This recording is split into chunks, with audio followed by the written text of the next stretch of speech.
സ്വാഗതം. കാണാത്തതും കേൾക്കാത്തതും. മണിപ്പൂരിലെ കലാപത്തിൽ മതം ഉൾപ്പെട്ടത് യാദൃശ്ചികമോ ആണെന്ന് ക്രൈസ്തവ സഭാ മേലധ്യക്ഷന്മാർ അടക്കമുള്ളവർ പറയുന്നു. ബാഹ്യമായ സ്ഥൂല സാഹചര്യങ്ങളും. കലാപമുണ്ടായത് ഗോത്രവർഗ പ്രശ്നത്തിന്മേലാണ്. പട്ടികവർഗ പദവിയുള്ള ഗോത്ര സമൂഹവും ആ പദവി ആവശ്യപ്പെടുന്ന മെയ്തേയ് സമൂഹവും തമ്മിലെ തർക്കത്തിൽ ജനസംഖ്യയിൽ 60% മേൽ വരുന്ന ഭൂരിപക്ഷമാണ് മെയ്തേയ്. അവരിലുമുണ്ട് താഴ്ന്ന വിഭാഗക്കാർ. പക്ഷെ കാര്യങ്ങൾ അങ്ങനെ മനസ്സിലാക്കിയാൽ പോലും കൊല്ലപ്പെട്ടവരുടെയും തകർക്കപ്പെട്ട സ്ഥാപനങ്ങളുടെയും എണ്ണം ഒരുവിധ നിസ്സാരീകരണവും അനുവദിക്കുന്നില്ല. രാജ്യം കണ്ടത് കൂട്ടത്തോടെ ആക്രമിക്കപ്പെട്ട ക്രൈസ്തവരെ, കൊല ചെയ്യപ്പെട്ട ക്രൈസ്തവരെ, വീട് വിട്ടു പായേണ്ടി വന്ന പതിനായിരങ്ങളെ, കൂടാതെ തകർക്കപ്പെട്ട നിരവധി ദേവാലയങ്ങളും ബിസിനസ് സ്ഥാപനങ്ങളും ചുട്ടരിക്കപ്പെട്ട വീടുകളും. സർക്കാർ പറയുന്നതിലേറെയാണ് ഇതിൻ്റെ എല്ലാം കണക്കുകളെന്ന ചൂണ്ടിക്കാട്ടലുമുണ്ട്. ഇരയായവരിലേറെയും ക്രൈസ്തവരായ ഗോത്ര സമൂഹക്കാർ, മുഖ്യമായി കൂക്കി നാഗ ഗോത്രങ്ങളിൽപ്പെട്ടവർ. അവർ പട്ടിക വിഭാഗക്കാരാണ്. അവർ കഴിയുന്നത് പിന്നോക്കമായ ഗിരിപ്രദേശ ജില്ലകളിൽ. മെയ്തേയ് സമൂഹത്തിലും ചെറിയ വിഭാഗം ക്രൈസ്തവരുണ്ട്. പരസ്പര സംഘർഷത്തിൽ അവരും ആക്രമിക്കപ്പെട്ടു. എന്നുവെച്ചാൽ ഇരുപക്ഷത്തെയും ക്രൈസ്തവർ ആക്രമിക്കപ്പെട്ടിട്ടുണ്ട്. കലാപം മതപരമല്ലെന്നതിൻ്റെ തെളിവ് പോലെ എങ്കിലും ഈ ആക്രമണത്തിൻ്റെ മട്ടും വ്യാപ്തിയും ഇരകളുടെ എണ്ണവും ഗണവും ഒരു കാര്യം വ്യക്തമാക്കും. ഇതിൽ വർഗീയതയോ മതസ്പർദ്ധയോ ഇല്ലെന്ന് കണ്ടാലും മണിപ്പൂരി സമൂഹത്തിൽ മേൽക്കോയ്മ സ്ഥാപിക്കുന്ന ആരോ അങ്ങനെയല്ലാത്തവർക്ക് നേരെ നടത്തിയ അതിക്രമമെന്ന്. തെളിച്ചു പറഞ്ഞാൽ ഭൂരിപക്ഷം ന്യൂനപക്ഷത്തിനു മേൽ എണ്ണത്തിൻ്റെ ഊറ്റത്തിൽ നടത്തിയ അതിക്രമം. അത് മതഭൂരിപക്ഷമല്ല, വംശീയ ഭൂരിപക്ഷം. എന്താണ് ഇതിൻ്റെ പ്രകോപനം? ജനസംഖ്യയിൽ ഭൂരിപക്ഷമുള്ള മെയ്തേയ് വിഭാഗത്തെ ഗോത്രവർഗമായി കണക്കാക്കി പട്ടിക വിഭാഗത്തിൽ പെടുത്തണമെന്ന ആവശ്യത്തിനെതിരെ കൂക്കി ഗോത്ര വിഭാഗക്കാർ കൂട്ടത്തോടെ രംഗത്തെത്തിയെന്നത്. മെയ്തേയികളുടെ ആവശ്യം പരിഗണിക്കണമെന്ന് മണിപ്പൂർ ഹൈക്കോടതി നിർദ്ദേശിച്ചതോടെയാണ് പ്രതിഷേധം കനത്തത്. ഹൈക്കോടതിയുടേത് അനുചിത ഇടപെടലെന്ന് പരമോന്നത കോടതി പറയുന്ന അവസ്ഥയുണ്ടായി. സംവരണം സംബന്ധിച്ചു പറയാനുള്ള അധികാരം സുപ്രീം കോടതിക്കായിരിക്കെ മറ്റൊരു കോടതി എങ്ങനെ അത് പറഞ്ഞു എന്ന ചോദ്യമുയർന്നു.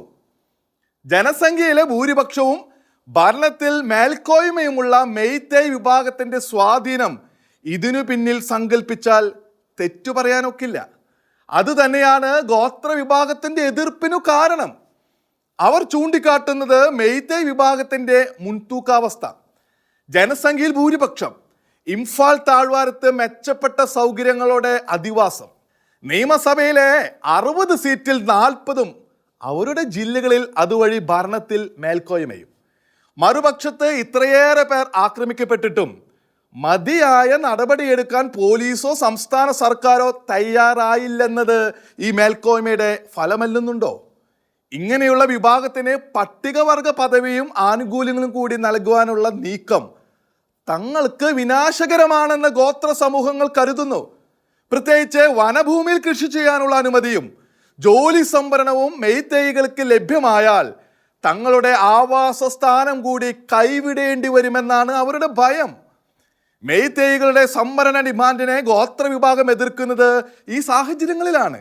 അവരുടെ എതിർപ്പിനെ കുറ്റപ്പെടുത്തുന്നവർ താരതമ്യം ചെയ്യേണ്ടത് രാജ്യത്ത് പരിവർത്തിത ക്രൈസ്തവർക്ക് പട്ടിക വിഭാഗം സംവരണം ഏർപ്പെടുത്തുന്നതിനെ എതിർക്കുന്ന ഭൂരിപക്ഷ മനോഭാവത്തോടാണ്. രാജ്യത്തെ ജനസംഖ്യയിൽ 1/6 17% വരുന്ന ഹൈന്ദവ പട്ടിക വിഭാഗക്കാർ സംവരണാനുകൂല്യങ്ങൾക്ക് അർഹരാണ്. അതേ സാമൂഹ്യ അവസ്ഥയുള്ള ജനസംഖ്യയിൽ 1% വരുന്ന ക്രൈസ്തവ അധസ്ഥിത വിഭാഗങ്ങൾക്ക് അവർ ക്രൈസ്തവരാകയാൽ സംവരണമില്ല, പട്ടിക വിഭാഗത്തിലുമില്ല.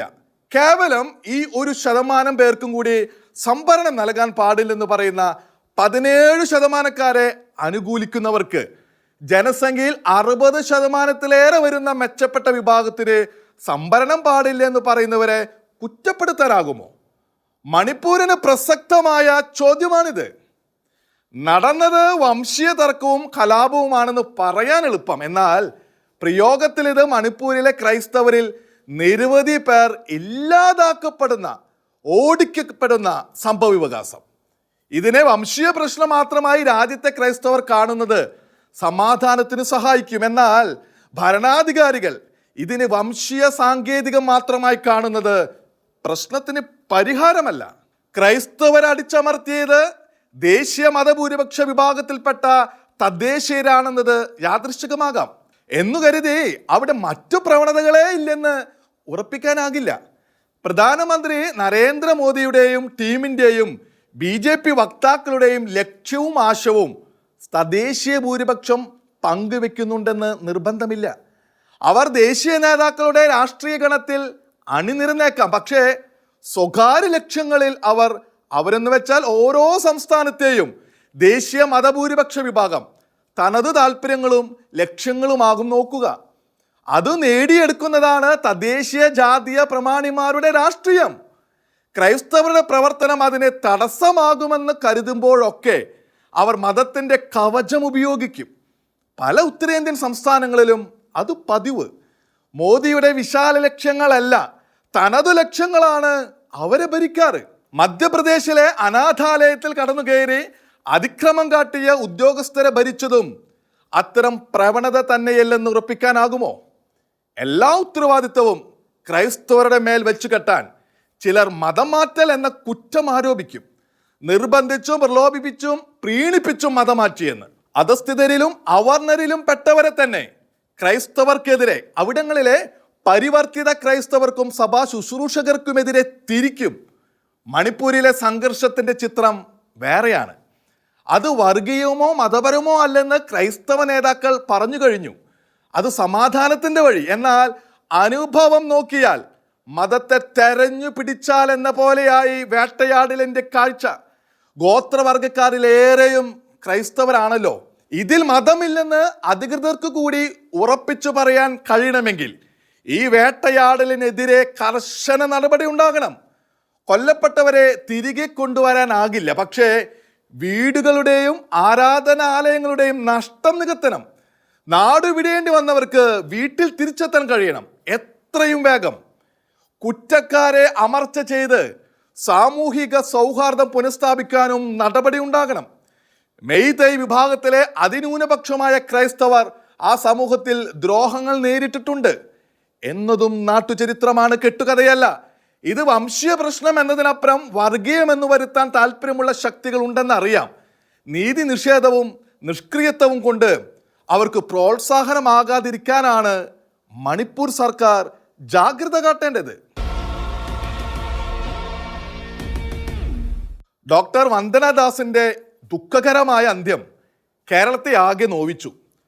ദുരന്തം സൃഷ്ടിച്ച നടുക്കം ഇനിയും വിട്ടുമാറുന്നില്ല. ദുഃഖവും രോഷവും പ്രതിഷേധവും ഉളവാക്കുന്ന നിരവധി മാനങ്ങളാണ് ഈ സംഭവത്തിലുള്ളത്. പലരുടെയും പലതര വീഴ്ചകൾ വരുത്തിവെച്ച മഹാദുരന്തം. ആരുടെയും ഒരു പ്രകടനവും ഏകസ്മരണികായിരുന്ന പ്രിയ മകളെ എന്നേക്കുമായി നഷ്ടപ്പെട്ട മാതാപിതാക്കളുടെ ദുഃഖമകറ്റാൻ മതിയാകില്ല.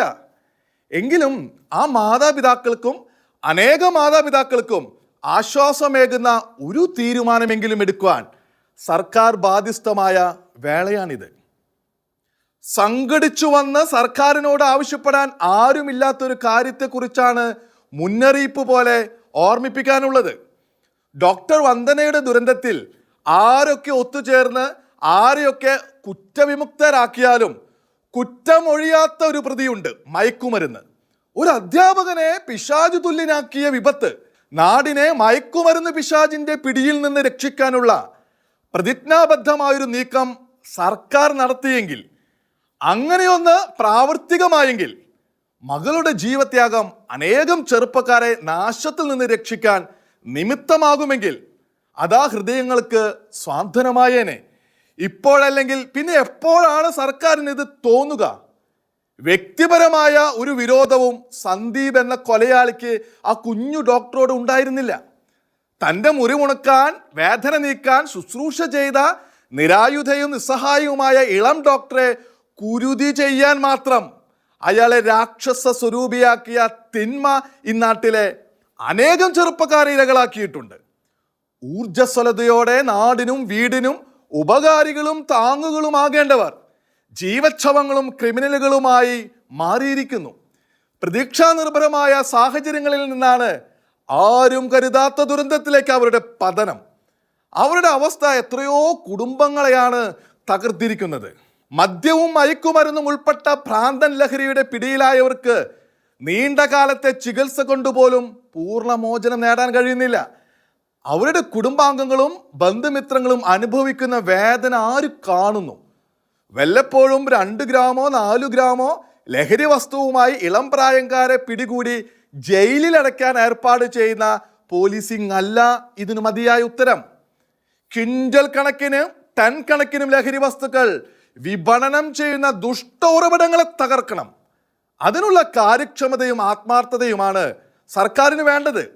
ലഹരി വ്യാപാരികൾ നാടിന് പുറത്തുള്ളവരാണെങ്കിൽ ലഹരി വസ്തുക്കൾ കേരളത്തിന്റെ അതിർത്തിക്കുള്ളിൽ കടക്കില്ലെന്ന് കല്ലേ പിളർക്കുന്ന കാർക്കശ്യത്തോടെ ഉറപ്പുവരുത്തണം.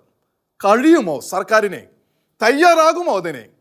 ഡോക്ടർ വന്ദനയുടെ ഓർമ്മയിൽ നോവുന്ന നാടിനോട് സർക്കാർ ഉത്തരം പറയട്ടെ. ചെറുപ്പക്കാരെ മയക്കുമരുന്നിനെ ആസക്തരാക്കി തകർക്കുന്ന പ്രവണതകളെയും ഉറവിടങ്ങളെയും വിദൂരമായി സൂചിപ്പിച്ചവരാണ് മാർ ജോസഫ് കല്ലറങ്ങാട്ടിനെ പോലെയുള്ളവർ. അവരെ രാഷ്ട്രീയ നേതാക്കളും മറ്റും മതവിദ്വേഷികളാക്കി ചിത്രീകരിച്ച് തള്ളിയ അനുഭവമാണ് കേരളത്തിലുള്ളത്. പിൽക്കാലത്തെ നിരവധി അനുഭവങ്ങൾ കേരളത്തിലെ മയക്കുമരുന്ന് വ്യാപനം എത്ര ഭയാനകമെന്ന് കാട്ടിത്തന്നു. പക്ഷേ ചെറുമീനുകളെയും ഇരകളെയും പിടിക്കുന്ന പതിവ് നടപടികളല്ലാതെ മറ്റൊന്നും ഉണ്ടായിട്ടില്ല. 100 കിലോയോളം വരുന്ന കഞ്ചാവ് അടുത്ത കാലത്ത് തിരുവനന്തപുരത്ത് എക്സൈസ് ഉദ്യോഗസ്ഥർ പിടിച്ചെടുത്തു. ഇത് ഇന്ത്യക്കകത്തെ ഉൽപ്പന്നം. ഈ ഉൽപാദനവും കടത്തും നിലച്ചെന്ന് കരുതേണ്ട. പിടിക്കപ്പെട്ടത് അത്തരത്തിൽ ഒരു നീക്കം മാത്രം, അതും വാടകയ്ക്ക് കാർ കൊടുത്ത ഉടമയുടെ ജാഗ്രതയാൽ. പിടിക്കപ്പെടാതെ ചെറുപ്പക്കാരുടെ തലച്ചോറിനെ തകർക്കുന്ന വിധം സിരകളിലേക്ക് പടർന്ന കഞ്ചാവിൻ്റെ അളവ് ആരറിയുന്നു? പക്ഷെ അതിൻ്റെ പരിണിത ഫലം നാടറിയുന്നു.